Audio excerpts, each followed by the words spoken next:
craneoencefálico o trauma encefalocraneal. ¿Bien?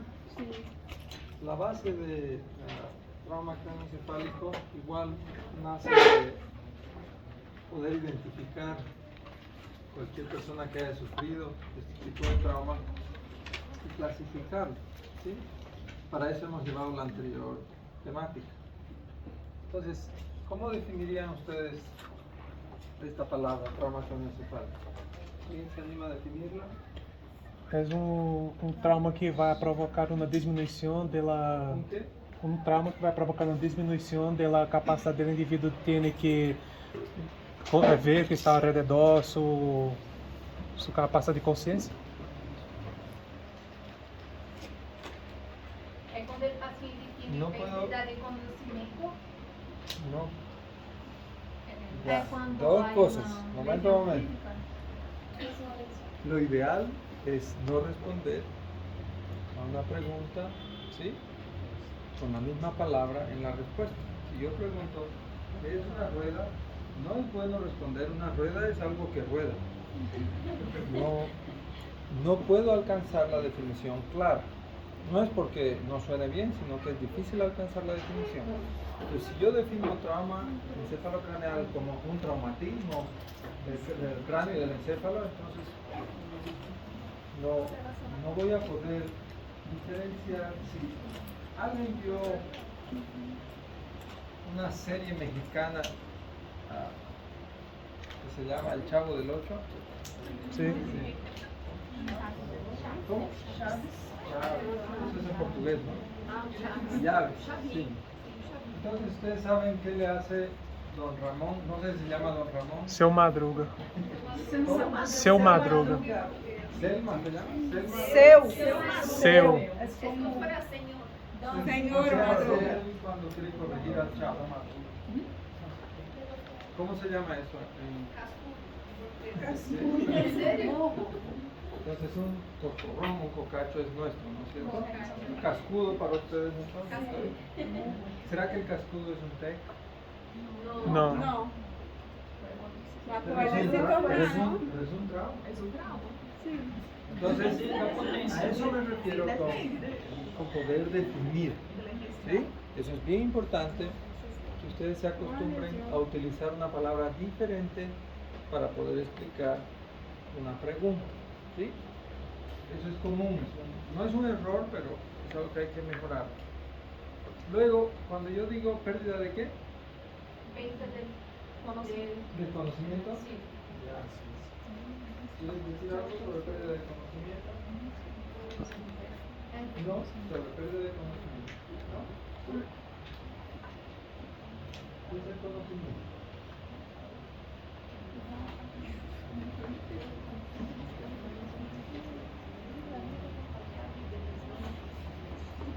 ¿Qué será el conocimiento? ¿Qué será el conocimiento?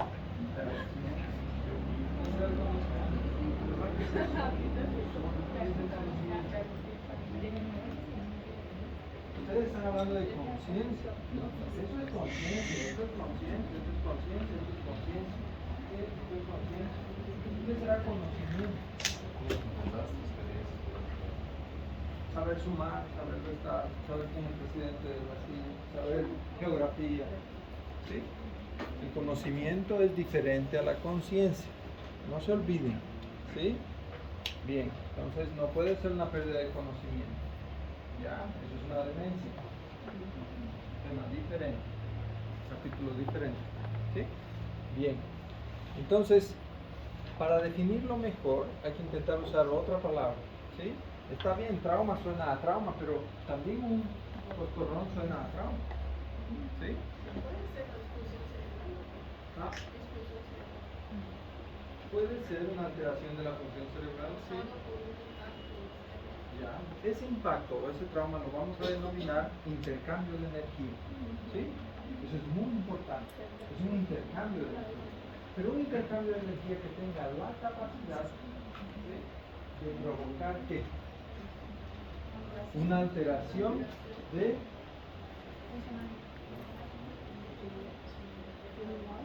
funcional o estructural del cerebro y solo el cerebro.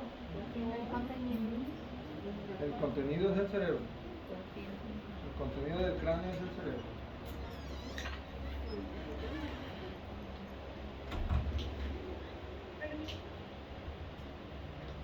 Entonces, ¿qué? Pode provocar alterações tanto em crânio, tanto em couro cabeludo, gordura magra, Sistema arterial. na artéria meningia que pode romper. Ya, muy bien. Entonces, el cráneo, componentes, sus envolturas. ¿No es cierto? Entonces, ya suena mejor, ¿no? Poder identificar si alguien realmente sufre un trauma craneal o no. Tal vez el chavo no. Porque él solo se ve un poco adolorido, pero al momento está bien. ¿Sí? Entonces, yo uso, como ustedes han visto, el término conciencia que hemos visto antes. Es importante tenerlo a futuro, especialmente para este tema. ¿Ya?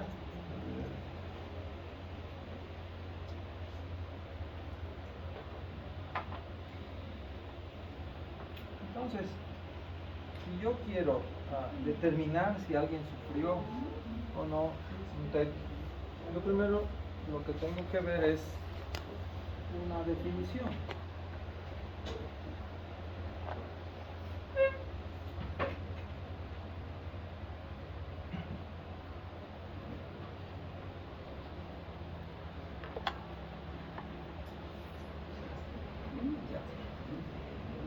Entonces, la idea es lesión cerebral ocasionada por una fuerza física externa que afecta también la dura madre y el cráneo. Ese es un término fácil de memorizar, ¿sí? Pero si ustedes quieren mejorarlo, es un intercambio de energía que provoca una lesión funcional o estructural del cerebro y sus envolturas. ¿Qué significa? Si yo tengo un trauma cráneoencefálico y mi única manifestación es una fístula del líquido escalorraquídeo, yo cumplo esa característica. Pero lo que se lesionó no fue el cerebro, Fue una estructura dele. fue el cráneo. ¿Sí? Pero si yo tengo el mismo golpe en un juego de fútbol, cabeza con cabeza, no tengo fractura, ¿sí? Tengo 15 desgarros, no tengo fístula, ¿sí? No tengo fístula, pero tengo vértigo y mareo después de ese golpe. ¿Será que es un TEC? Sí, porque es función. ¿Sí? Si yo tengo una alteración de la memoria, ¿será un TEC? Sí. Sí. Si yo tengo solo dolor, ¿será un TEC? No. Tiene que tener otras alteraciones. El dolor es subjetivo, no puedo medir. Yo necesito medir porque voy a clasificar esto. Si yo no logro clasificar, entonces no me sirve colocar muchos términos ambiguos que pueden significar una cosa u otra. ¿Sí? Es bien importante.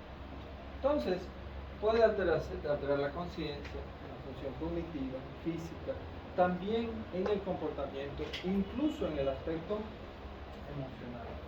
Ahí entra un término que ustedes van a tener como tarea, que es la confusión cerebral. Convulsión cerebral. Confusión. Hay una película de Will Smith. No, confusión. Concussão. ¿Cómo? Concussão. Concusão. Concussão. Isso, eu tinha falado certo. Con este. Concussion. Es una película de Will Smith. Confusión. Es un médico que descubre que los deportistas de fútbol americano sí sufrían daño cerebral por practicar un deporte. ¿Sí? Bien. Entonces, esto es importante. En adultos es muy similar, es una causa muy frecuente de discapacidad. ¿Sí? Entonces, generalmente los grados de discapacidad están asociados a esto. ¿Qué corresponde a esto? ¿Cómo yo digo si algo es moderado, severo o leve? Creo que tiene a ver con... Eso. Yo pongo un número. ¿Sí? Eso es muy importante. A través de un número yo sé si eso es leve, si es moderado o es severo. ¿Ya? Entonces cuando yo ya hablo de esto, yo ya estoy hablando de números aquí. Y ese número lo junto a un porcentaje. La escala de coma de Glasgow, ¿para qué sirve?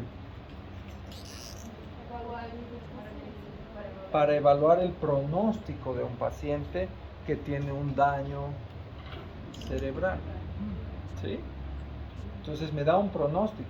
Si un familiar viene y me pregunta por su hijo que sufrió un accidente de moto y su hijo se encuentra en una escala de coma de Glasgow de 4, ¿yo qué voy a decir a esa familia?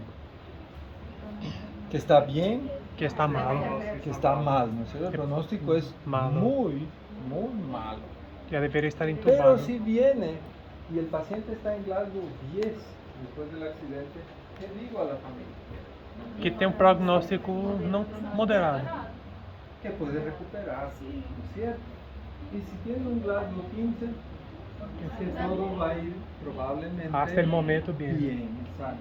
Entonces los porcentajes para describir el futuro de ese paciente están basados en números, ¿sí?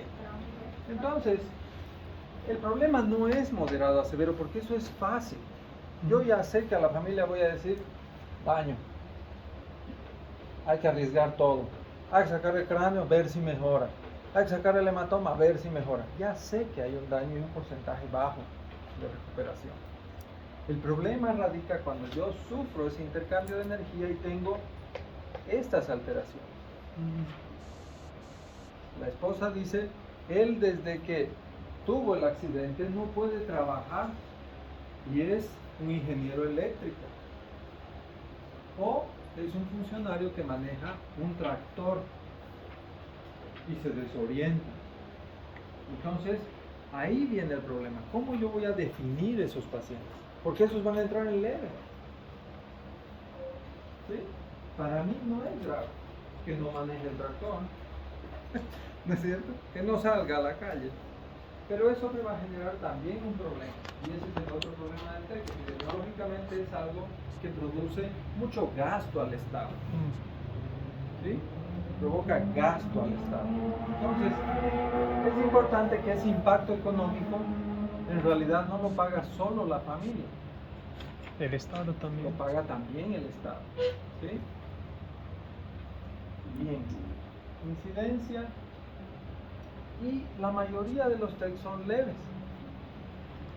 ¿Sí? Ahorita yo les voy a mostrar otra parte para que ustedes vean.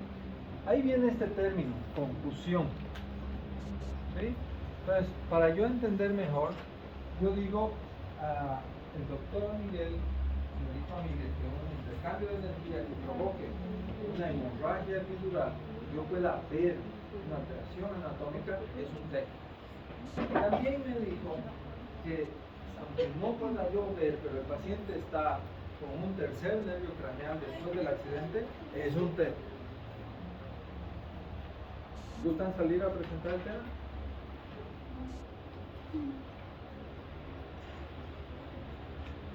Entonces, también este doctor me dijo, hay unos pacientes que no tienen ninguna alteración, no hay cómo demostrar nada, ¿sí? Como por ejemplo en una práctica deportiva, pero tienen problemas de concentración y lloran todo el día y les duele la cabeza. Esos pacientes son estos. La confusión no era un término aceptado en la parte neurológica. ¿Sí? ¿Por qué? Porque no puedo demostrar. Pues la última vez que le llamo la atención a Adrián, ¿listo? Luego me gustaría que la próxima vez salga hacia afuera y se vea acá. ¿Está bien? Entonces, esto es importante porque, sobre todo en niños que practican deporte, hay médicos que van a ver al niño con problemas y van a decir, no, pero todo está bien. ¿Sí? Todo está bien y todo está bien y todo está bien cuando hay signos y síntomas que aparentemente con resonancia, con tomografía, con examen neurológico no veo un problema, no veo un nervio lesionado, no veo una fractura de cráneo, no veo una contusión cerebral, no veo una hemorragia, ¿sí? Pero tienen un daño funcional que no lo puedo medir. Yo no puedo medir muy bien esta parte emocional. E aí, conclusão. Exacto, ¿sí? El paciente puede hasta parecer que está disimulando, ¿sí? O simulando de que está desorientado después de un TEC, ¿sí? Yo esperaría tener una lesión, ¿dónde? En el circuito de Papez. Busco una lesión en la resonancia ahí y no la encuentro. ¿Sí? Entonces, esos pacientes entran aquí porque si tuviera una contusión en la resonancia, no se llamaría contusión o síndrome por contusión. ¿Sí? Eso es bien importante. Entonces, hasta hoy no se sabe por qué. Se sabe que hay una lesión no visible de la estructura neurológica. Hasta ahora no tenemos la tecnología como para verla, pero sí identificarla clínicamente. ¿Ya? En los niños es importante. El adulto ya es maduro en la parte del cerebro, ¿sí? Pero en niños el TEC es diferente. ¿Por qué será diferente? Porque todavía no ha alcanzado el grado de madurez de desarrollo de áreas elocuentes. Entonces, la capacidad de recuperación, gracias a esta palabra, es mejor. ¿Sí? No es lo mismo tener un niño con un daño frontal izquierdo que tener un adulto con una lesión frontal. Y eso se debe a la plasticidad. ¿Qué será la plasticidad? ¿Alguien puede definirlo?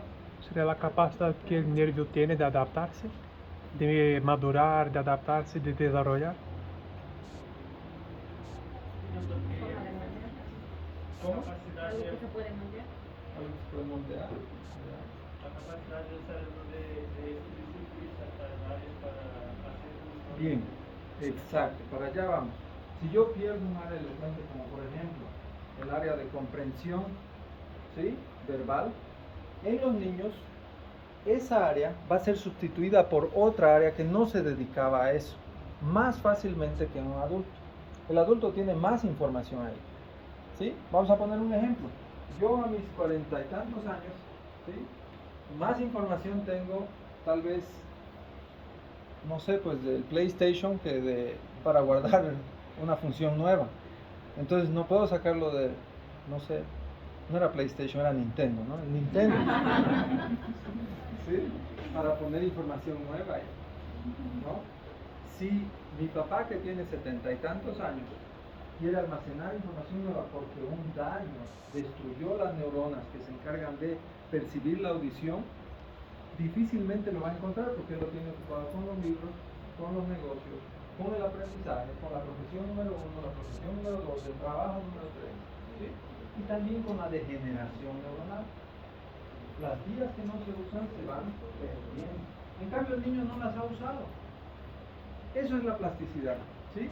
Eso es bien importante. Sin embargo, no significa que mejoren más rápido que un adulto. Por este detalle. En el niño no está mielinizado el sistema de forma completa. Entonces va a tardar mucho más, pero va a alcanzar, a diferencia del adulto, un grado de mejoría mayor en la parte funcional. ¿Sí? Bien.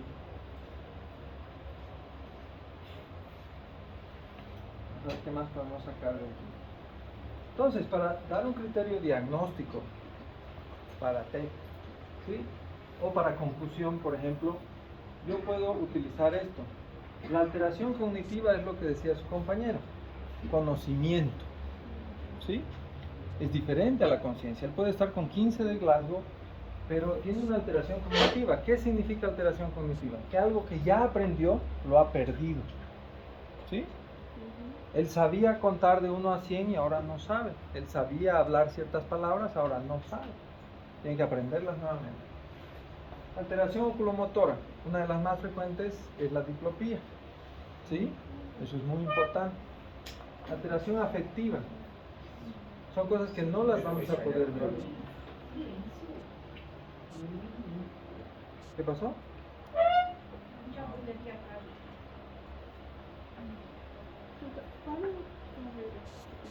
Yo a ustedes no las vi en la primera y en la segunda clase. ¿Sí? ¿Me pueden dar sus nombres marcados cuando pasen la luz? Bueno, ¿se pueden venir adelante con esas sillas? Gracias.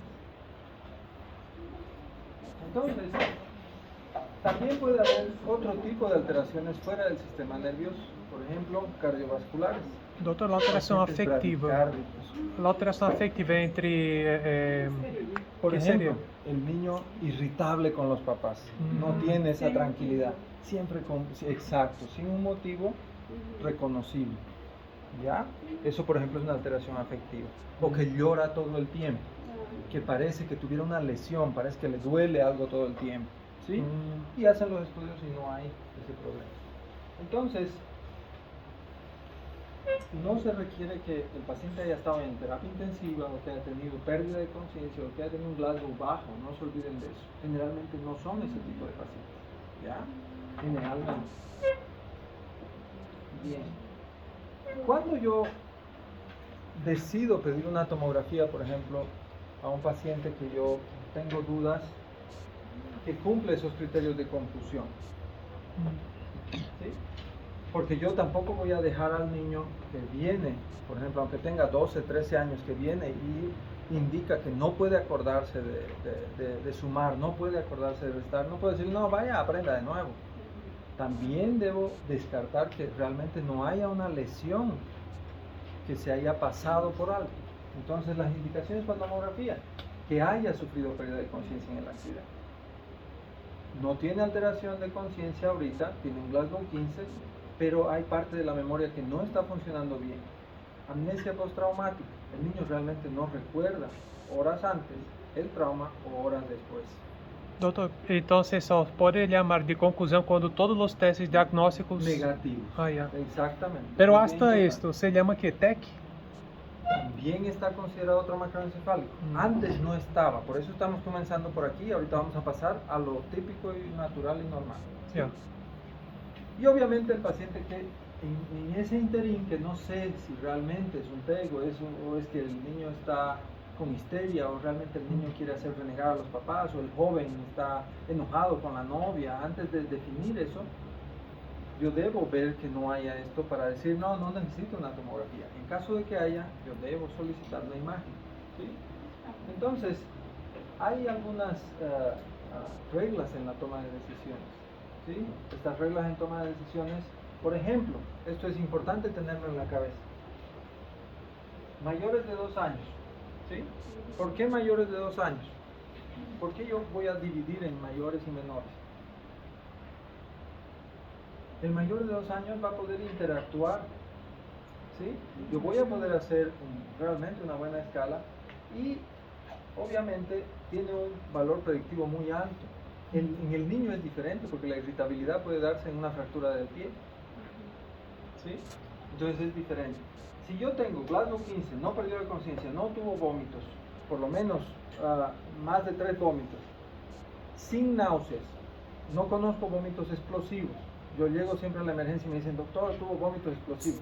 Yo nunca vi una explosión de vómitos en toda mi carrera, nunca vi, ¿sí?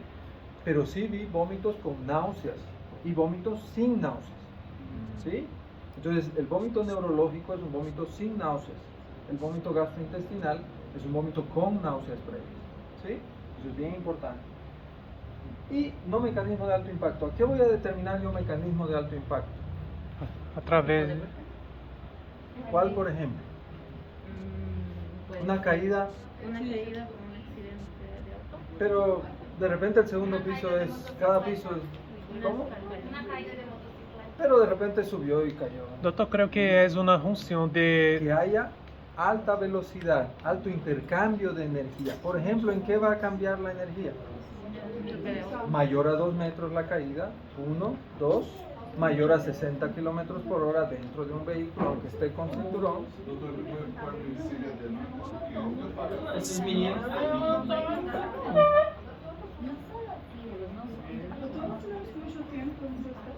¿Ellas son sus compañeras? Não me recordo delas duas classes. Yo tampoco me acuerdo, pero no vamos a hacer...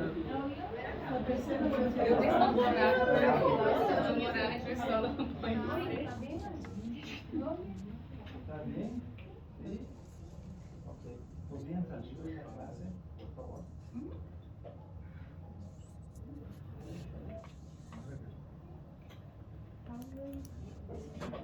Ayúdanos.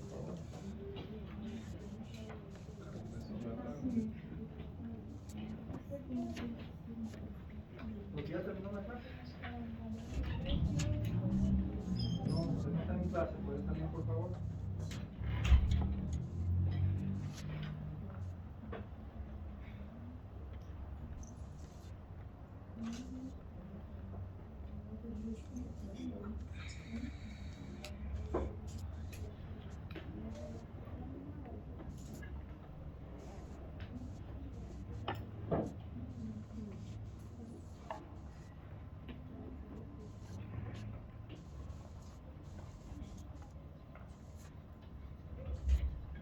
Bien. Entonces, la idea es que yo, si ustedes se dan cuenta, esto es lo que más voy a buscar en algo, ¿sí? Entonces, si yo aprendo todo el tiempo a buscar esto en cada paciente y aprender qué es un mecanismo de alto impacto, a esto yo sumaría una cosa más. Por ejemplo, si es un niño y viene con la tía y la tía no sabe qué pasó, yo no puedo dejar pasar ese caso. O viene con los papás y los papás están en estado de ebriedad, por ejemplo, como ahora, yo no puedo dejar pasar ese caso. Yo tengo que hacer estudios, ¿sí? Es muy importante. A mí me llegan muchos niños al hospital donde me cuentan una cosa y 2 días después recién viene la verdad, ¿sí? El niño generalmente por el temor de la familia, el temor de los padres, no dicen la verdad. Entonces yo pondría acá que no exista un mecanismo presenciado de lesión, o si existe mecanismo presenciado que no esté claro, ¿sí? Un tío que estaba cuidando porque vive en el barrio y justo vio, no hay eso. Historia que no cuadra, historia que va para tomografía, ¿sí? Eso es muy importante también.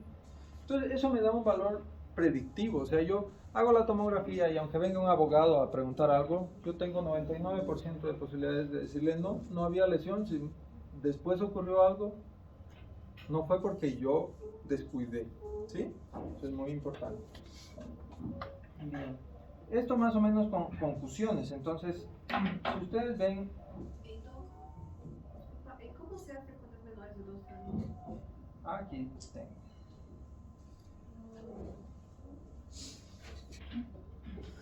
Entonces, si ustedes ven, en menores de 2 años, con Glasgow, aunque sea 14, no importa. Si yo tengo una lesión palpable en cráneo, no necesariamente una fractura, yo con mi mano a veces no puedo determinar si es una fractura. El hematoma subgaleal a veces permite que se hunda el dedo y parezca una fractura, pero aunque así sea, yo debo considerar eso una lesión. Y esto, ¿no? Agitación, somnolencia, respuesta muy lenta. Entonces, todo esto yo hago una tomografía.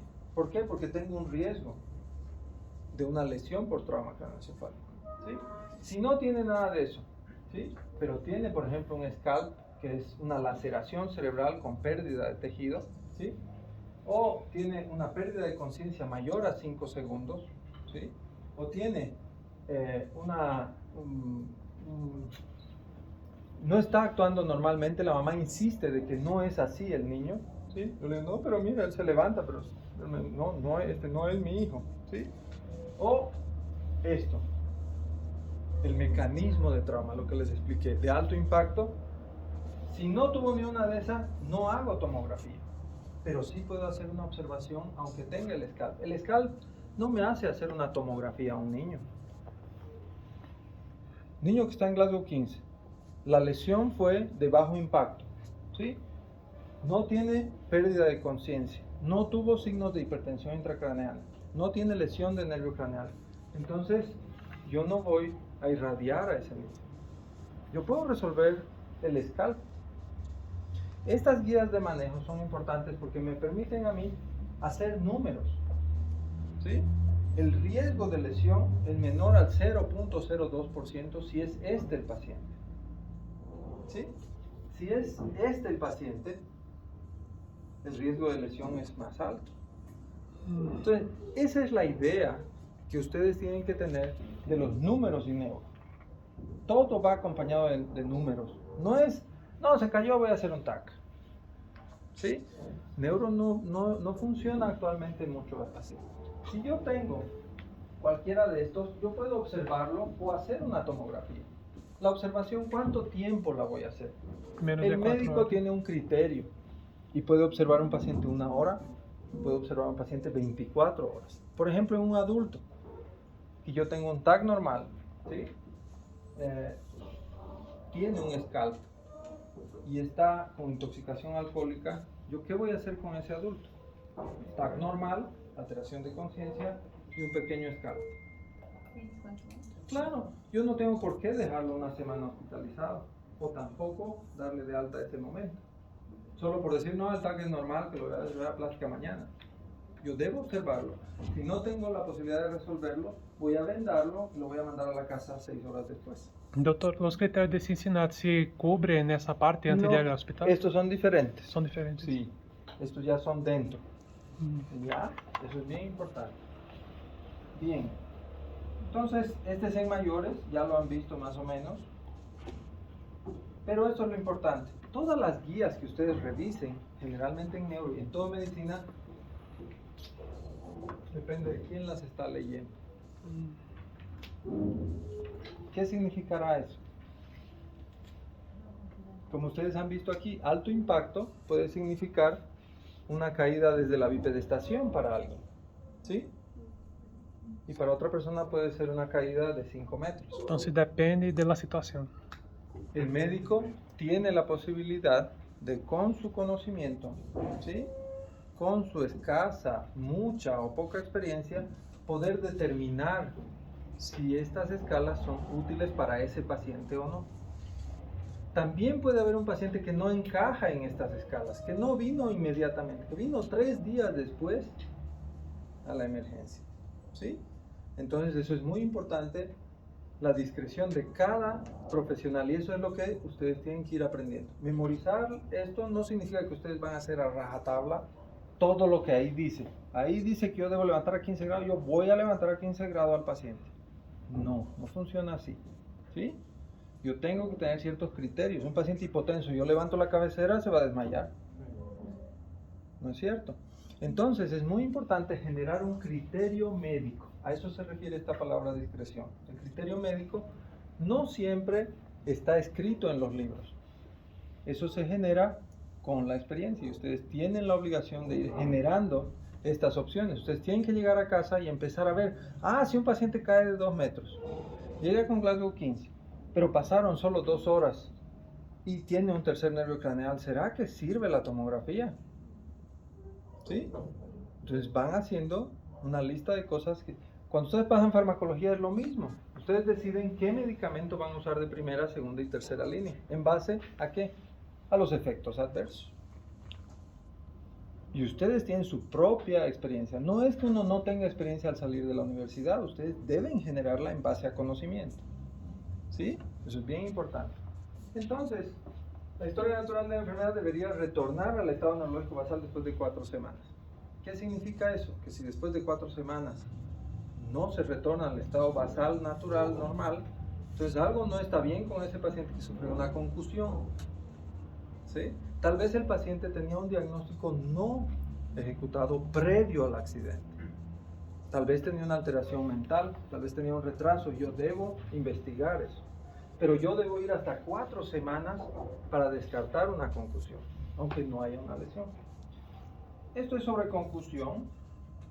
Un poco qué se debe hacer, volver a las actividades. Por ejemplo, estas, las de arriba lentamente, las de competición según la tolerancia del paciente, pero las cognitivas no esenciales de forma progresiva y las actividades no aeróbicas de forma rápida. Comer, vestirse, bañarse, lavarse los dientes. ¿Sí? ¿Y eso en base a qué? No hay medicamentos de rutina para esto. Ustedes van a ver muchos pacientes aquí que les dan medicamento. ¿Por qué? Porque el papá exige, quiero medicación para mi hijo. ¿Sí? No es porque necesite. Segundo la mejora, entonces. Exacto, hay que ver qué tiene el paciente primero. ¿Sí? Bien. Ahora vamos a pasar a adulto.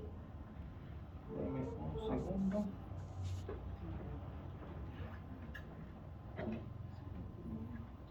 Voy a salir de acá.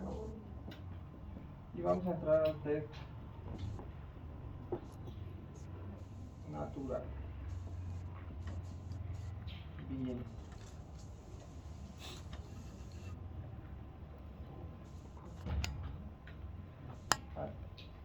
Entonces, si ustedes ven, se repite lo mismo, ahí no tenemos problema.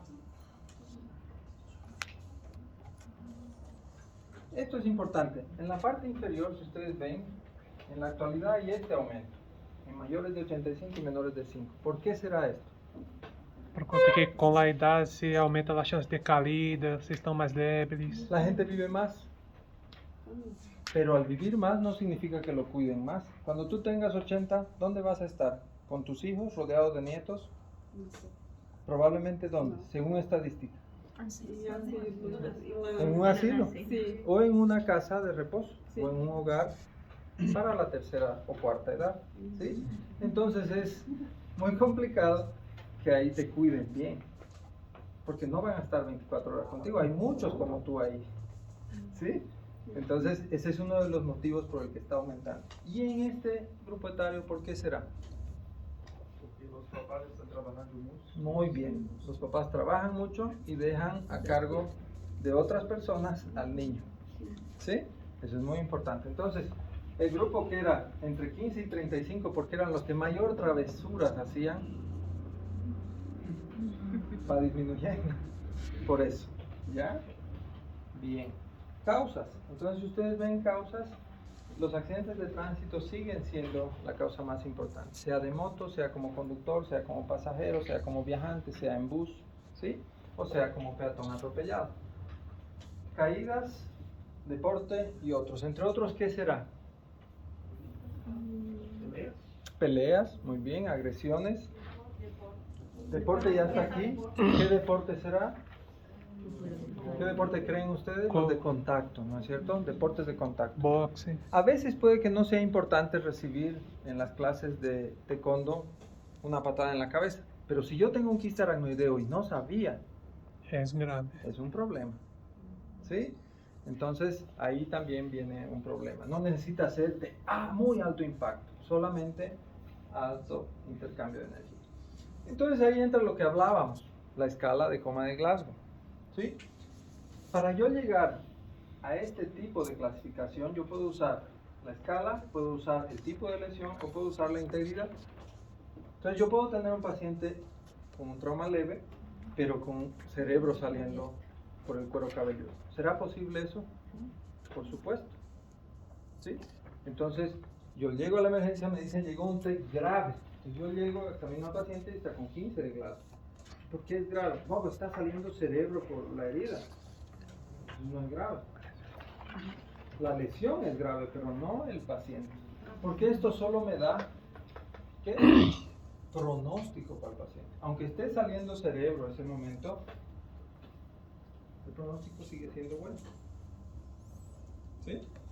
Yo tengo pacientes que llegan caminando a la emergencia con el cuchillo clavado desde el ojo hasta el occipital. Sí, por supuesto. ¿Por qué no sacó el cuchillo? Porque duele. ¿Sí? Entonces, las cosas que nosotros vemos permiten poder hacer una discriminación muy rápida y muy fácil de lo que es grave, lo que no es grave. No siempre lo que es quirúrgico es grave. Y no siempre lo que no es quirúrgico es leve. ¿Sí? Eso es muy importante. Un hematoma epidural puede descompensarse en 30 minutos. Yo lo recibí como leve y en 30 minutos pasó a severo, a descerebrar y a morir. ¿Sí? Entonces eso es muy importante. Y obviamente el tipo de lesión difuso puede ser el edema cerebral. El paciente está en muy malas condiciones, pero es muy poco lo que yo puedo hacer operando. Tal vez hay otras medidas que lo van a ayudar más. ¿Sí? O puede ser un daño focal, una contusión, pero la contusión justo está en el área que controla la respiración y el despertar, en el tallo. Está intubado, en terapia intensiva, pasaron 3 semanas, no hay nada que hacer. ¿Sí? Entonces, ¿cuál de ellos será grave? Depende solamente de este puntaje. Por eso es importante hacer el Glasgow y hacer esa práctica de Glasgow, porque el Glasgow 15 me lo dice el conductor de la ambulancia o el portero del hospital. Me dice, doctor, mira, 15 es fácil, ¿sí? Pero de 15 para abajo es un problema, ¿sí? Por ejemplo, si yo tengo apertura ocular, yo voy a clasificar en 4, ¿sí? Entonces, si ustedes ven 4, ¿qué será? Se abre os olhos sem que ninguém apida. Si yo voy, el paciente espontáneamente tiene los ojos abiertos. Uhum. ¿Sí? Entonces yo voy a colocar 4. Pero ¿qué pasa si el paciente lo voy a evaluar a las 4 de la mañana en su habitación? Pareceria que está barrado. Parecería que está en menos de 4, ¿no es cierto? Entonces yo también tengo que tener el criterio médico para anotar esa información. Uhum. No es un examen tácito, ¿sí? Pero es un número. Entonces ese número tiene que repetirse con otro examinador. No se olviden de eso. Entonces, si no tiene la apertura espontánea, yo estuve ahí en la habitación, no abro los ojos, ¿qué hago? Aí tem que... Verbalmente llamo al paciente o hago un sonido, ¿sí? Y puedo colocar 3 si se produce apertura ocular. No importa si es un solo ojo, ¿sí? Bien. 2, ¿qué será? Quando tem estímulo doloroso. Ya, muy bien. Aló, sí. Ya, salgo de mi clase y te recojo. Ya, ya. Entonces, 2 será con dolor, ¿no es cierto? Uhum. Listo, perfecto. E Uno, não se abre. no se abre.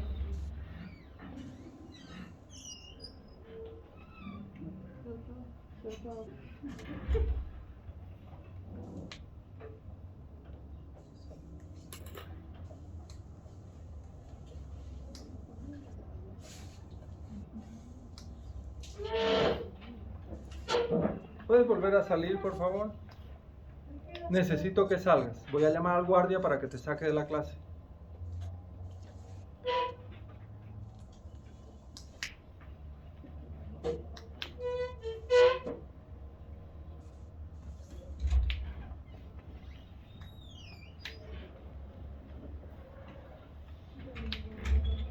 Es complicado, ¿no? Tener a alguien borracho en la clase, no se puede.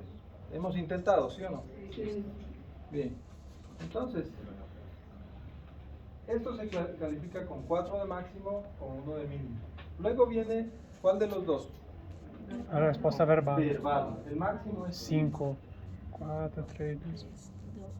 Para que tenga 5, ¿cómo voy a examinar ese paciente? Orientado nesse entorno de si mismo. Orientado. Sabe onde está, sabe do que habla. Eso. Pero como les expliqué, si el paciente tiene 65 años, hace 40 años vive en el campo, solo tiene contacto con las ovejas y llega a la emergencia y yo le pregunto, ¿qué día es hoy? Es muy probable que él no sepa.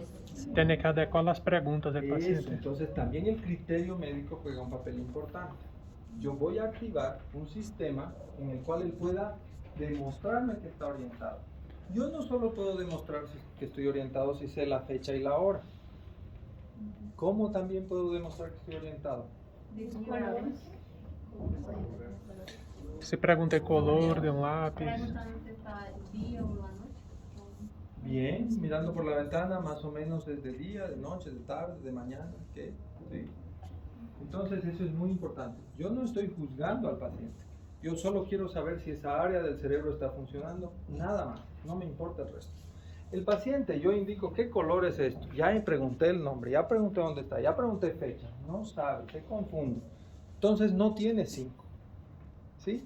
Y para que él alcance un 4 de puntaje, ¿qué tiene que demostrar?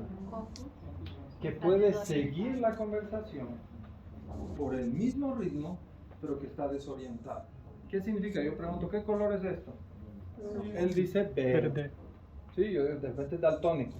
¿Qué color es esto? De amarillo, ya no es daltónico. ¿No es cierto? ¿Sí? Es importante. Yo pregunto, ¿dónde estamos? ¿Es un hospital? ¿Es un mercado? ¿Es una biblioteca? No, esta es mi casa. Está desorientado. ¿Sí? Entonces pero responde adecuadamente a lo que yo estoy preguntando. É o viento só. ¿Es el viento? Porque não tem nadie. Estaba sentado o echado una cosa. Huele a viento.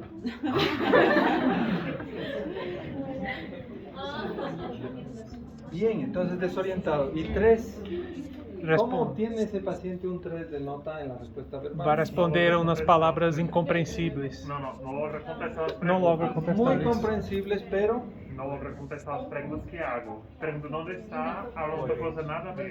es que inapropiada puede ser, hueputa. Y eso es normal en algunos países. ¿Cómo? Por ejemplo, se muestra un lápiz. Incoherente. Incoerente. Esa es la palabra, incoherente. O sea, yo pregunto, ¿qué es esto? Y él dice, el tenedor.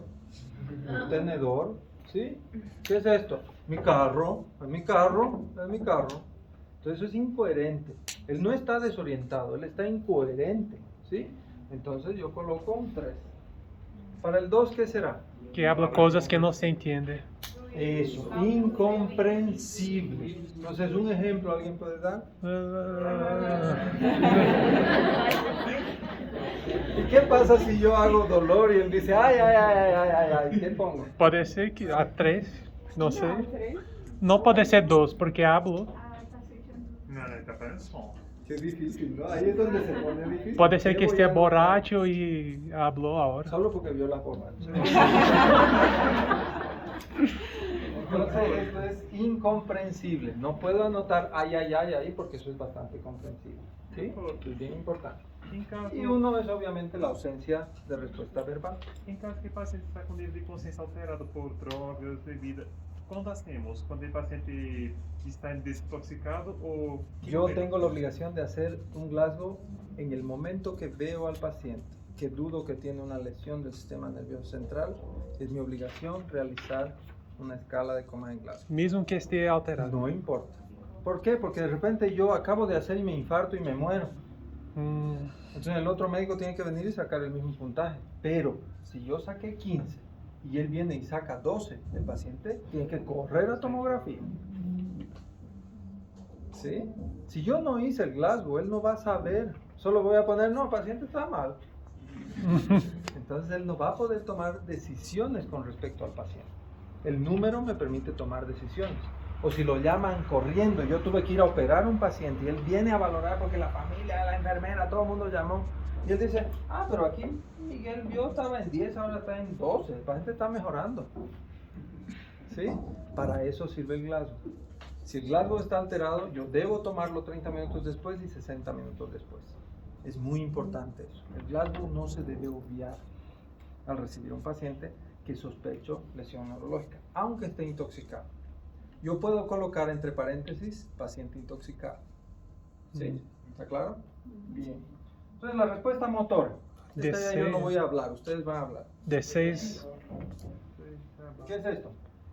se movimenta espontaneamente. No, no hay eso, porque mira. Es espontáneo. Sí. Estoy descerebrando de cortical. Miren lo importante que acaba de decir su compañero. Eso es ambiguo. ¿Sí? Una respuesta motora espontánea es ambiguo porque puede ser de cerebrar espontáneamente o de cortical. ¿Sí? Entonces es muy importante definir qué será 6. Obedece orden. Punto. ¿Cómo me va a demostrar que obedece orden? ¿Y si está cuadripléjico? Abre os olhos, cierra os olhos. Saque la lengua, abra los ojos, cierre los ojos. ¿Sí? Es importante. ¿Ya? Não se pode pedir para que se descerebre espontaneamente, entonces. No, no puede dar 6. ¿Ya? Entonces el 6 es obedece órdenes. ¿Sí? Bien. 5. Entonces en 5 ya no hablo con el paciente, porque el paciente no obedece. ¿Sí? El paciente tiene unos movimientos espontáneos raros, yo quiero definir qué son. Y quiero poner un número a esos movimientos. Entonces hago un estímulo de dolor para la vía piramidal y que ella me entregue una respuesta. Esa vía piramidal me va a decir en 5 si está íntegra, pero el CPU no está funcionando muy bien, pero la vía está íntegra. La respuesta va a ser: yo sé dónde está el dolor y quiero que termine. Localizo ese dolor. ¿Sí? Entonces, si yo hago el dolor en la mano derecha, él va a mover la mano derecha. No se va a mover espontáneamente entero, no. Va a mover la mano derecha. ¿Sí? O va a intentar con la otra mano quitar el dolor. O si yo hago aquí, él va a intentar retirar o va a intentar pero localiza el dolor, sabe dónde está, ¿sí? En cambio, si yo hago acá y él hace así, es una retirada, pero no sabe dónde está el dolor. La vía no está funcionando bien, ¿sí? Entonces, esa es la diferencia entre 5 y 4. Localiza, retira. Eso es bien difícil de saber y es con práctica. Ahí viene lo complicado. ¿Qué será 3? Ya no digas tú. ¿Qué? Decorticación. ¿Cómo es eso? El paciente está en posición de hiperflexión. Él hace hiperflexión, ¿sí? Acuérdense de esta C de corteza cerebral, ¿sí? Descerebración. Entonces, 3 es decorticación y 2 descerebración. Las dos son iguales y muy confusas. ¿Cuál es la mejor de las dos? Decorticación, corteza. ¿Sí? Y descerebración es así. Exacto, descerebración es esto. Al revés. Ya, es muy importante. Y uno, No responde. ahora vamos a la realidad. El paciente, yo hice dolor y con el lado izquierdo de cortica y con el derecho de cerebro. Doutor, ¿Esa es la realidad? creo que en el Glasgow siempre vale la mejor respuesta del Pues ya paciente. no. Tiene que hacer o 3. De cortica, ¿no es cierto? Eso tiene que quedar claro. Yo no anoto la peor respuesta, siempre la mejor. Y así ustedes pueden lograr clasificar al paciente. Vamos rápido, antes. Entonces esta es la forma, esta es la gráfica de una de las personas que ha sobrevivido durante una eternidad haciendo todos los gráficos de medicina, que es Netter. ¿Ya? Entonces si ustedes ven ahí, esto es del 79 y está bastante clarito. No hay duda con esta gráfica de cómo evaluar el Glasgow. Es muy fácil. ¿Sí? Niños, mayores de 1 año, menores de 1 año. ¿Dónde cambia todo? Difícil que la respuesta verbal de un menor de 1 año sea orientado, desorientado, ¿no es cierto? Entonces, balbucea, llora, consolable, llora persistente, ¿sí? Después, El resto es igual. El restante es igual de el restante, miren arriba.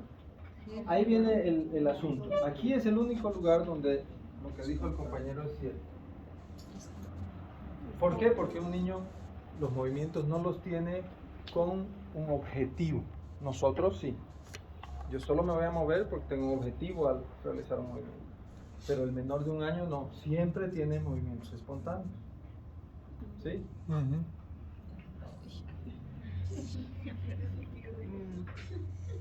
Me olvidé. Entonces, si ustedes ven la respuesta de apertura ocular, no es necesario que yo grite mucho al niño, ¿no? Sí, eso es bien importante también. Pero yo puedo evaluar un Glasgow incluso en un recién nacido, ¿ya? Eso es bien importante. Entonces, yo tengo este término, lesión primaria, el daño primario. El daño primario es algo que yo no voy a poder revertir, aunque yo estudié muchos años, aunque sea neurocirujano, aunque sea neurointensivista. La lesión primaria está ocasionada ¿por qué? Por el intercambio directo de esa energía. Esa energía puede ocasionar contusiones, disrupciones vasculares o rupturas, fracturas de cráneo, laceraciones meningias, cerebrales o un daño axonal difuso. Esta palabra también la tienen que aprender. DAD, daño axonal difuso. ¿Sí? Otro término nuevo del TEC. ¿Ya? Las secundarias, que no son causadas por el daño directo, no son causadas por ese intercambio de energía. ¿Sí? Generalmente pueden ser intracraneales y sistémicas. Entonces, las intracraneales, la hipertensión. Por ejemplo, si yo tengo un paciente que la lesión causó fractura y laceración cerebral, va a venir edema cerebral. Y ese edema cerebral va a venir con hiperemia. Y eso va a originar una hipertensión intracraneal. ¿Yo cómo puedo evitar eso? Buena oxigenación, buena temperatura, cabecera a 15 grados, ¿sí? Eso es lo importante. Yo puedo evitar esta palabra, pero la primaria no. Entonces, si yo estoy en el servicio de emergencias y al servicio de terapia intensiva el paciente llega con esto, pero no ingresó a la emergencia con esto, el problema no es de la lesión, el problema es del manejo médico. Esto es lo único para lo que ustedes se van a entrenar en hacer algo, ¿sí? Y las sistémicas, obviamente, hipotensión global, hipoxemia, hipercapnia, todo esto puede provocar que una lesión pequeña se convierta en una lesión grande y un pronóstico regular en un peor pronóstico, ¿sí? Entonces el objetivo de una atención urgente, independiente si es grave o no es grave, es evitar la parte secundaria e identificar quién va a cirugía. Yo no puedo atrasar a ese paciente, ¿sí? Bien. Entonces, el concepto de lesión secundaria es importante, prevenir y tratar, pero la primaria no puedo hacer yo nada, ya está hecha la lesión, ¿sí? Manejo precoz del TEC, entonces menos mortalidad, menos secuelas, que es lo que yo quiero. De nuevo vuelve el tema, ¿no? Durante muchos años se pensó que las personas que sufrían un accidente de tránsito o una caída de altura o un accidente con TEC y estaban tan relajadas por el alcohol, sufrían menos. Complicado. Ya sé que va a sufrir mucho si sufrir un accidente. Bueno. Entonces esto, vuelvo a repetirlo, en muchos libros ustedes van a encontrar como leve de 14 a 15, pero también 13 está considerado en mucha literatura como TEC leve, ¿ya? Entonces, si ustedes ven este flujograma, TEC, fisiopatología, despolarización transitoria, lesiones sistémicas, pero en algún momento toda esta falla metabólica, la misma lesión con alteración del flujo sanguíneo cerebral y la lesión directa, van a originar lo mismo. Entonces, muchas veces yo no puedo ir en contra de esto ni de esto, pero sí evitar esto y aquello, ¿sí? Manteniendo buena presión arterial. Y ahí tienen otra palabra nueva, flujo sanguíneo cerebral. ¿Sí? Palabra ponente. Entonces, existe en esta fisiopatología una teoría que es la de Monro-Kelly, que dice que dentro del cráneo yo tengo compartimentos. Entonces tengo cerebro, tengo líquido cefalorraquídeo y tengo sangre, ¿sí? Según esta ley, yo debo mantener una presión para que el cerebro pueda llevar oxígeno de un lado al otro y sacar dióxido de carbono de un lado a otro. Para lograr eso y mantener esa presión, yo, por ejemplo, si sufro una hemorragia y esa hemorragia hace que aumente este compartimento, ¿qué tiene que ocurrir con otros? Tiene que ser comprimir. Disminuir. Entonces, ¿el cerebro será que va a disminuir? No puede. Entonces, esta es la única variable que no cambia. Pero entre este y este, el líquido cefalorraquídeo puede parar la producción y aumentar la absorción para poder compensar un aumento de la congestión vascular cerebral y viceversa. Si yo tengo una hidrocefalia, el cerebro lo que va a intentar es frenar el flujo de sangre y yo como médico haciendo 15 grados voy a hacer que esa vena saque más rápido la yugular, la sangre que viene del cerebro, ¿sí? Entonces esa ley permite de que yo tenga 1300 ml más 65 ml más 110. Estos 65 y 110 son los que van a permitir que yo viva, tenga secuelas, lesiones secundarias, o realmente mi cerebro pueda compensar y no necesite una cirugía. ¿Ya? No tanto los 1300. Entonces de ahí sale presión de perfusión cerebral, ¿sí? Que es la presión arterial media menos la presión intracraneal. Generalmente está entre 50 y 150 milímetros de mercurio. Esa presión es importante. En términos fisiológicos es la que nos permite toda esa interacción y toda esa funcionalidad. El flujo sanguíneo cerebral, que fue lo que vimos, significa cuántos ml de sangre por cada 100 gramos de cerebro en cada minuto deben pasar, ¿sí? Para mantener ese flujo yo necesito esta palabra: autorregulación cerebral. ¿Cómo el cerebro se autorregula? ¿Cómo él dice, aquí yo quiero más sangre, aquí quiero menos sangre, aquí suba más, suba menos, más vena, más arteria? ¿Cómo lo hace? Exacto, pero tiene un límite máximo, que por encima de eso no hay nada más que hacer, ¿sí? Entonces, si yo entiendo esto de que si yo tengo una presión arterial y tengo un flujo sanguíneo cerebral en aumento y una presión en aumento, yo voy a llegar a un lugar donde se van a unir las dos y ese lugar ya no permite regular el flujo sanguíneo cerebral, ya no permite regular el intercambio. ¿Sí? ¿Por qué?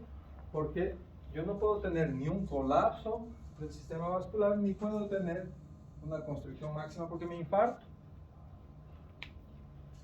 ¿Sí? Entonces yo tengo un amplio rango donde puedo jugar. ¿Sí? Eso es lo importante. En ese rango,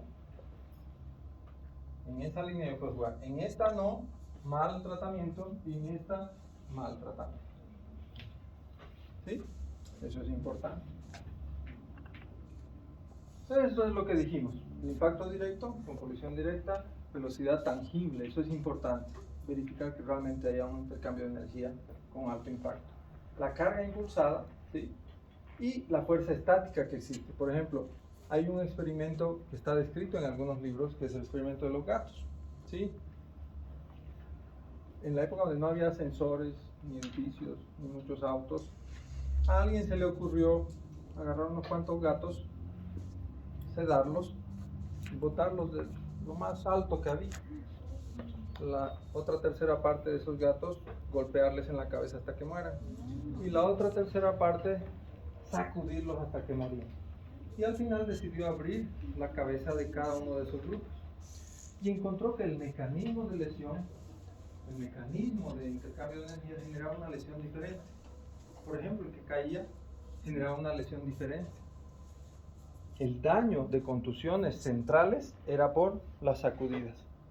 El trauma directo provocaba lesiones epidurales, ¿sí? Y el trauma de caída por el movimiento hacia el seno longitudinal o los senos venosos causaba hematomas subdurales. Y ahí fue la primera descripción que se dio de la fisiopatología de las lesiones del trauma.